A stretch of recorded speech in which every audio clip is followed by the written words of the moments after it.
Well, hello. We're joined now with Caleb York, and I'm going to let him introduce himself. Yes, my name is Caleb York. I am the District Schools Supports Coordinator for Davis County Public Schools. I'm in my first year in that role, but prior to that, I'd served for 10 years as principal at Audubon Elementary School.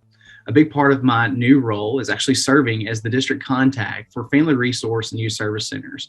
And I'm excited to be able to talk with you guys today about how our Family Resource and Youth Service Center coordinators can impact not only your schools and your school community, but absolutely impact your students.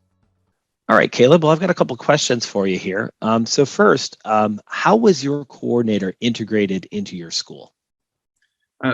So as a principal, I firmly believe that my job is 100% about providing the environment where our students can learn and grow. And we all know that that is a massive task, especially with all of the outside factors influencing our families. And so to make sure that we meet that goal, I always had to have a team approach. And our building, to be successful, I knew that our family resource coordinator had to be an integral part of our team. We continuously worked to align the work that she was doing inside of her program into the goals and the work that we were doing as a school. One of the things that I feel like is so important is not only are they a part of our team, but they're also part of the leadership team, that they have an active voice, that they are helping us guide not only where we're going academically, not only where we're going as meeting the needs of families, but also how that translates to meeting the goals that we have academically for our students. Because I don't think we could have realized our goal of providing the best opportunities, instruction, and environment for our kids, if not for the close work that we had with our family resource coordinator. Great, Caleb. So another question.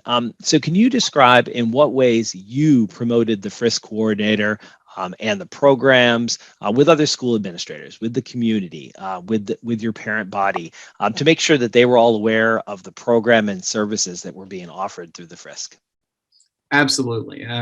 A lot of the FRYSCs that I've had the pleasure of working with all are kind of those unsung heroes. They like to be the ones behind the scenes, making the impact and removing barriers, but not necessarily getting all of the credit. So one of the things that I've had to do as a principal is to make sure that I provide a time for, number one, our FRYSCs to get in front of our staff and our parents and the community members that we work with, all of the stakeholders inside of the school, to know not only what they have done, but also what they can do for you to support the community and families and students.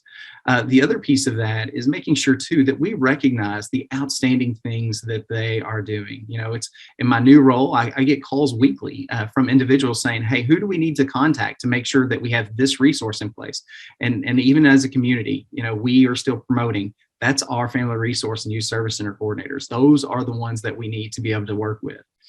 One of the things that as a principal, I had to really start communicating to our staff is that great family resource coordinators and youth service center coordinators are not sitting behind their desk waiting for a problem to arise.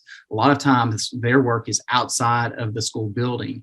And so because of that, when the issue arises in that school day, just because the person's not there doesn't mean they're at home eating bonbons, taking it easy. They're actually out there making a difference, laying the groundwork to proactively meet the needs of our families. And as a district contact for FRYSC, I really work with our principals to help them understand that we have to be flexible with the needs of those coordinators. They have to be able to run at a moment's notice to go and work with a family and meet a need, or have the flexibility to step outside of the school building on a day to work through what programming looks like. So then later the needs don't become so great, to be proactive in what they do. Great, thank you. So let me ask you this question. How do you see the goals of FRYSC and the school coming together to meet the goal of success for all children, including things like novice reduction, transitioning into school, kindergarten readiness, things like that, and transitioning out of school, so preparing kids for college and career paths and career readiness?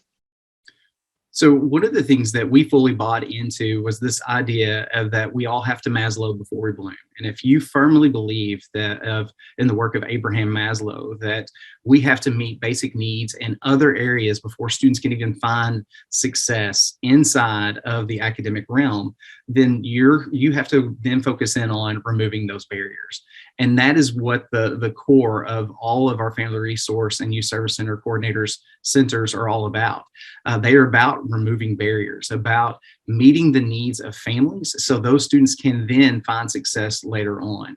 And so one of the things that we made sure that we did is align as a school, what are the things that we want academically, and then identifying what those barriers were for those students reaching those academic goals, and then working collaboratively with our family resource coordinator to ensure her programs remove barriers that would then ensure those students could find success academically for transitioning out of elementary school into middle school, but then also supporting them and their families as they move forward throughout our school system.